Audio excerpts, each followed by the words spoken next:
Hello friends, today in this video I'm gonna show you how to fix Windows 11 FPS drop fix for gaming. So firstly click on start, type regedit, open registry editor. Now here guys expand HK current user, then expand system. Now double click on game config store. Now right click on game DVR enabled modify and make value data as 0. So make sure value data is 0, then click on OK. Now here close all this registry editor. Now expand HK local machine, then software.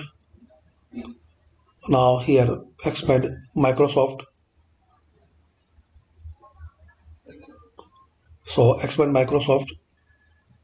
Now here find out policy manager.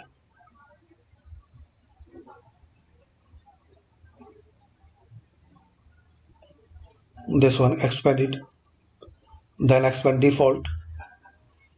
Now in this list find out application management. This one application management, expand it. Now here double click on allow cam DVR. Here you will see value, right click on it, modify and make value data as 0, then click on OK. Now close this registry editor, then restart your PC or laptop. So hopefully guys, after restart you can fix and resolve Windows 11 FPS problem. Thanks for watching guys. Please comment this video useful for you or not.